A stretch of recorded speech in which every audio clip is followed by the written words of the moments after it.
மெய்ப்பொருளியல் உறவுகளுக்கு வணக்கம். கந்தர் அனுபூதி சிந்தனை 15வது நாளுக்கு உங்களை வருக வருக என்று வரவேற்கிறேன். புதுசா வந்திருக்கீங்க நம்ம சேனலுக்கு அப்படின்னா, மறக்காம சப்ஸ்கிரைப் பண்ணிட்டு அப்புறம் பாருங்க. திருப்புகழ், தேவாரம், திருவாசகம், திருமந்திரம், திருக்குறள் இது போன்ற தமிழ் மெய்ப்பொருளியல் நூல்கள்ல இருந்து நான் கற்றுக்கொண்ட விஷயங்கள, புரிந்து கொண்ட விஷயங்கள எளிமையான நடையில உங்களுக்கு தினமும் கொண்டு வந்து தருவேன். சரி, நேற்றைய பாடல்ல, கந்தர் அனுபூதி பாடல்ல இறைவனுடைய நுட்பமான தன்மையையும், அதை அவனுடைய அருள் கொண்டே அறிய வேண்டும் அப்படிங்கிறதையும் நம்ம சிந்திச்சோம். முருகனுடைய அருளானது எப்படி இறைவனாகவும், அதுக்கு அடுத்தபடியா அருளாளர்களாகவும், அருளாளர்களுடைய படைப்புகளாகவும், அதற்கும் அடுத்தபடியா நமக்குள்ளேயே குருவாக கொஞ்சம் கொஞ்சமா படிப்படியா இறங்கி வந்து நம்மை கடை தேற்றுகிறது அப்படிங்கிற கருத்தையும் நம்ம சிந்திச்சோம். இன்னைக்கு 14வது பாடல் அந்த அருளை எப்படி பெறுவது அப்படிங்கிறத பத்தி பார்க்க போறோம். அதாவது ஆசையை ஒழித்து முருகன் அருளை பெறுவதற்கான ஒரு கருவி நம்மகிட்டயே இருக்கு. அந்த கருவியை பற்றி சொல்கிறார் அருணகிரிநாதர். அது என்ன அப்படிங்கிறத பார்த்துடலாம். வாங்க இன்றைய நிகழ்ச்சிக்குள் நுழையலாம். இன்றைய பாடல் கந்தர் அனுபூதியின் 14வது செய்யுள். கைவாய் கதிர்வேல் முருகன் கழல் பெற்று உய்வாய் மனனே ஒழிவாய் ஒழிவாய் மெய்வாய் விழி நாசியொடும் செவியாம் ஐவாய் வழி செல்லும் அவாவினையே. இன்னொரு தடவை பார்க்கலாமா? கைவாய் கதிர்வேல் முருகன் கழல் பெற்று உய்வாய் மனனே ஒழிவாய் ஒழிவாய் மெய்வாய் விழி நாசியொடும் செவியாம் ஐவாய் வழி செல்லும் அவாவினையே. மெய் உடல் அல்லது தொடுதல், இது மூலமா. வாய், கண், மூக்கு, காது, இந்த புலன்களின் வழியாக, அதாவது இந்த புலன்களின் வழியாக சென்று ஆசையையும் வினையையும் சேர்த்து கொள்ளக்கூடிய மனமே, உன்னுடைய கையின் வழியாக முருகனுடைய திருவடி அருளை பெற்று இந்த ஆசைகளையும் வினைகளையும் நீ ஒழித்துக்கொள், ஒழிவாய் அப்படிங்கிறதா இந்த பாட்டுடைய நேரடி பொருள். கைவாய் அதாவது கையின் வழியாக கதிர்வேல் முருகனின் கடல் பெற்று உய்வாய் மனனே, அதாவது மேல ஏறிவா மனமே அப்படின்னு சொல்றார். கடவுள் நமக்கு கொடுத்திருக்கிறதுலயே மிகச்சிறந்த கருவி எது தெரியுமா? அது கண்களோ காதுகளோ பிற புலன்களோ கிடையாது. ஏன்னா அவை நமக்கு கொண்டு வந்து சேர்க்குது.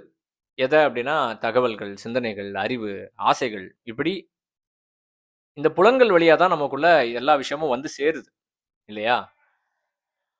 சரி, அப்போ இந்த இதயம், நுரையீரல், மண்ணீரல், சிறுநீரகம் இது போன்ற உடல் உறுப்புகளா அப்படின்னா இல்ல. ஏன்னா அவையும் நம்ம பிழைத்திருப்பதற்கு, நம்ம ஆரோக்கியமா இருப்பதற்கு ஒரு ஆதாரமா இருக்கு. ஆனா அவற்றினால் நம்மை கடை தேற்ற முடியாது. நம்ம மேலே ஏறுவதற்கு அவைகளால் உதவி செய்ய முடியாது நேரடியா. அடுத்து கால்களா அப்படின்னா இல்ல. ஏன்னா கால்களை கொண்டு நாம நகர்றோம், நம்ம உடலை அவை தாங்குகின்றன என்பதை தாண்டி கால்களால் நம்மை கடை தேற்ற முடியாது. அப்போ வேற எந்த கருவி நமக்கு கடவுள் கொடுத்ததிலேயே சிறந்த கருவி அப்படின்னா அது இந்த கை. அதனாலதான் கையின் வழியாக அப்படின்னு சொல்றாரு. ஏன்னா இந்த கையை கொண்டு நம்ம நிறைய செய்ய முடியும். படைக்க முடியும், ஒரு பொருளை சீர் செய்ய முடியும், சமைக்க முடியும், அடுத்தவருக்கு உதவ முடியும், உணவிட முடியும், அள்ளி அள்ளி கொடுக்க முடியும். நான் அப்படிங்கிற அந்த கல்லை செதுக்குவதற்கு சிறந்த கருவி கைகள் தான். இது மட்டும் இல்லாம இறைவனை வணங்குவதற்கும் இந்த கைகள் பயன்படுகின்றன. இறைவனுக்காக மலர்களை பறிக்கவும், அந்த மலர்களை தொடுத்து மாலையாக்கவும், இறைவனை அர்ச்சிக்கவும் எல்லாவற்றுக்கும் கைகள் பயனுள்ளவையா இருக்குது இல்லையா? சரி, இதையும் தாண்டி துன்பத்தில் வாடக்கூடிய சக மனிதனுக்கு கண்ணீரை துடைக்கவும் இந்த கை தான் கருவியா இருக்கு. நோயில் வருந்துபவருக்கு மருந்திடவும் இந்த கை உதவி செய்து. அப்போ இந்த கையை கொண்டு உதவவும், கொடுக்கவும், பணியவும் நம்ம பழகிட்டோம் அப்படின்னா முருகனுடைய அருள் பெறுவது நிச்சயம் அப்படிங்கிறாரு அருணகிரிநாதர். உழைப்புக்கும் அதனால் ஒளி வீசும் அறிவுக்கும் கைகளே ஆதாரம். அதனாலதான் கதிர்வேல் முருகன். சாதாரண வேல் இல்ல, கதிர்வேல். கதிர்வேல்னா ஒளி வீசக்கூடிய வேல். ஏன்னா உழைக்க உழைக்க நமக்குள்ள அறிவு பெருகுது இல்லையா? ஏதோ ஒரு விஷயத்துல நீங்க உழைப்பை செலுத்துனீங்கன்னா என்ன உங்களுக்கு பெனிஃபிட் ஆகுதுன்னா உங்களுடைய அறிவு ஷார்பன் ஆகுது. எனவேதான் இந்த கையின் வழியாக முருகனுடைய அருள் பெற்று உய்வாய் மனமே அப்படின்னு சொல்றாரு. கைவினை செய்து எம்பிரான் கடல் போற்றுதும் நாமடியோ செய்வினை வந்து எம்மை தீண்டப்பெறா திருநீலகண்டம் அப்படிங்கிறாரு திருஞான சம்பந்தர். அதாவது முருகனின் அவதாரம் அப்படின்னு அருணகிரிநாதர் போற்றக்கூடிய திருஞான சம்பந்தர் சொல்றாரு, கைவினை செய்து, கைகளால் வினை செய்து எம்பிரான் கடல் போற்றுதும், இறைவனுடைய கடலை போற்றுனீங்க அப்படின்னா செய்வினை வந்து எமை தீண்டப்பெறா, நீங்க செய்யக்கூடிய நல்வினையும் தீவினையும் உங்களை வந்து சேராது, சத்தியம் திருநீலகண்டம் அப்படிங்கிறாரு. கைகளின் வழியாக அருள் பெற்று ஐம்புலன்கள் வழியாக ஆசைகளை பற்றும் மனமே நீ ஒழிவாய் ஒழிவாய் ஒழிந்து விடு அப்படிங்கிறாரு. சரி, அப்ப இந்த கைகளால் நம்ம உயர முடியும் அப்படிங்கிறதுக்கு ஒரு அறிவியல் பூர்வமான விளக்கமும் நம்ம பார்த்துடலாம். ஏன்னா religion without science is blind அப்படிங்கிறாரு Albert Einstein. So let's see how this work scientifically. இந்த கைகளை வைத்து, இந்த கைகள் மூலமாக செய்யக்கூடிய அந்த உழைப்பு அல்லது அந்த ஃபோக்கஸை வச்சு நம்ம எப்படி பெட்டர் ஆகலாம் அப்படிங்கிறத பார்ப்போம். பொதுவா நம்ம ஒரு பிரச்சனையில சிக்கிறது அடிப்படையில ஆசையினால தான். அது ஜங்க் ஃபுட், சாப்பாடு மேல இருக்க கிரேவிங்கா இருக்கலாம், ஸ்மோக்கிங், ட்ரிங்கிங், அல்லது வேற ஒரு கெட்ட பழக்கமா இருக்கலாம், இல்ல ஒரு இம்பல்சிவான ஒரு டெசிஷனா இருக்கலாம். இங்கெல்லாம் இதெல்லாம் இந்த மாதிரி பிரச்சனைகள்லாம் நீங்க ஆட்படும்போது அங்க வேலை செய்யறது என்ன அப்படின்னா, ஒரு ஐடில் பாடியும் ஒரு ஆக்டிவ் மைண்டும், இந்த காம்பினேஷன் தான் அங்க வேலை செய்யுது. கைகளை கொண்டு ஏதோ ஒரு விஷயத்துல ஃபோக்கஸ் பண்ணி நம்ம ஒரு உழைப்பை செலுத்தும் போது, நம்ம மனசு அதுல ஃபோக்கஸ் பண்ணும்போது நம்முடைய ஆற்றல், எனர்ஜி வந்து மடைமாற்றம் ஆகுது. அப்படி மடைமாற்றம் செய்வதன் மூலமாக இது போன்ற பழக்கங்கள்ல இருந்து இன்ஸ்டன்டா நம்ம வந்து ரிலீஃப் ஆகி வெளியே வரலாம். இதை தொடர்ந்து ரிப்பீட் பண்ணிட்டே இருக்கும்போது பர்மனண்டான ஒரு ரிலீஃப் நமக்கு கிடைக்கும். எந்த கெட்ட பழக்கமா இருந்தாலும் சரி, இதை நீங்க முயற்சி பண்ணி பார்க்கலாம். சைக்காலஜில இதுக்கு சப்ளிமேஷன் அப்படின்னு ஒரு பேரு. ஏதோ ஒரு விஷயத்த சரியா செஞ்சு முடிக்கும் போது ஒரு டோபமைன் ஷிஃப்ட் நம்ம மூளையில வந்து நடக்குது. அப்போ கைகளால் நம்ம உழைக்கும் போது நம்முடைய மனம் ஒருமை அடைவதற்கு ஒரு பயிற்சி கிடைக்குது. சரி, இது ஒரு ஆங்கிள். அடுத்தது உதவி செய்யறது மூலமா, கைகளால் உதவி செய்வது மூலமா என்ன பெனிஃபிட் அப்படிங்கறத சயின்டிஃபிக்கா பார்ப்போம். நம்ம மற்றவங்களுக்கு கொடுக்கும் போதோ இல்ல உதவி செய்யும் போதோ மூளையில வந்து ஒரு பாசிட்டிவான கெமிக்கல் ரியாக்ஷன் வந்து நடக்குது. இது ப்ரூவன். சயின்ஸ்ல வந்து இதை ஹெல்பர்ஸ் ஹை அப்படின்னு சொல்லுவாங்க, ஒரு டேர்ம் இருக்கு. அதாவது நம்ம கொடுக்கும்போது நம்ம கிட்ட இருக்க ஒரு பொருளை எடுத்து கொடுக்கும்போது மூளையில என்ன நடக்குது அப்படிங்கிற பேஸ் பண்ணி இதை சொல்றாங்க. என்னென்ன நடக்குதுன்னு சும்மா ஒரு ஷார்ட்டா பார்த்துருவோம். முதல் விஷயம், ரிவார்ட் சென்டர்ஸ்.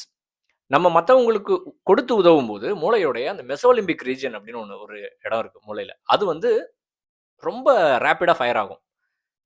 இது வந்து நம்ம பிடிச்ச சாப்பாடை நம்ம எடுத்து எடுத்து சாப்பிடுறோம் இல்லையா, அந்த டைம்லயும் இதே மெசோலிம்பிக் ரீஜன் தான் ஃபயர் ஆகும். அதே பிடிச்ச சாப்பாட்டை இன்னொருத்தங்களுக்கு கொடுக்கும் போதும் அந்த மெசோலிம்பிக் ரீஜன் வந்து ஃபயர் ஆகும். இது வந்து நமக்கு அந்த ரிவார்ட் சென்டர்னு சொல்லுவாங்க மூளையில, அது வந்து ஃபயர் ஆகும். அடுத்தது ஆக்சிடோசின் அப்படிங்கிற ஹார்மோன். அது வந்து உதவி பண்ணும்போது மூளையில வந்து இந்த ஆக்சிடோசின் வந்து சுரக்கும் அதிகமா. இது வந்து ஸ்ட்ரெஸ்ஸை வந்து குறைக்கும். மனசுக்குள்ள ஒரு ஒரு அந்த அந்த சென்ஸ் ஆஃப் கிராட்டிடியூட வந்து நமக்கு கொடுக்கும். மற்றவங்களோட ஒரு ஒரு அன்பான ஒரு சூழ்நிலை வந்து நமக்கு அந்த ஆக்சிடோசின் கொடுக்கும். அடுத்தது வந்து ஸ்ட்ரெஸ்ஸை குறைக்கும், காம் டவுன் பண்ணும் நம்மள. ஏன்னா நம்ம மூளையில வந்து இந்த பயம், இன்செக்யூரிட்டி, ஆங்ஸைட்டி இதெல்லாம் கண்ட்ரோல் பண்றதுக்கு அமிக்டலான்னு ஒரு ரீஜன் இருக்கு. அந்த ரீஜன் ரொம்ப ட்ரிகர் ஆச்சுன்னா நமக்கு எப்பவுமே பயம், பதட்டம் இதெல்லாம் இருக்கும். அதே நம்ம கொடுக்கும்போது அந்த அமிக்டலா ரீஜன் வந்து காம் டவுன் ஆகும். இதனால பிளட் ப்ரெஷர் குறையும், உடம்பு, மனசு எல்லாமே ரிலாக்ஸ் ஆகும். கடைசியா நம்ம வந்து பிசிக்கலா ஒருத்தங்களுக்கு உதவி செய்யும் போது, ஒருத்தரை கீழே இருந்து தூக்கி விடும்போதோ, ஒருத்தருக்கு நடக்க உதவி செய்யும் போதோ, ஒருத்தருக்கு ஒரு ரோடு கிராஸ் பண்ணி விடும்போதோ, பிசிக்கலா நம்ம கொஞ்சம் எஃபோர்ட் போட்டு உதவி செய்யும் போது அங்க வந்து it becomes a physical exercise. அங்க வந்து என்டார்ஃபின் வந்து நமக்கு சுரக்கும். என்டார்ஃபின்னா அது ஒரு நேச்சுரல் பெயின் கில்லர். அது இந்த மூளையில என்டார்ஃபின் கெமிக்கல் ரிலீஸ் ஆச்சுன்னா நமக்கே இருக்கக்கூடிய உடல் வலி அப்படிங்கிறது வந்து குறைஞ்சு ஒரு புத்துணர்ச்சியும் எனர்ஜியும் நமக்கு கிடைக்கும். அப்போ கைகளால் உழைப்பது, உதவுவது, உணவிடுவது இது எல்லாமே நம்மை ஒரு நல்ல மனிதனாக மாற்றுகிறது அப்படிங்கிறது இதன் மூலமா சந்தேகத்துக்கிடமின்றி நிரூபிக்கப்படுகிறது இல்லையா?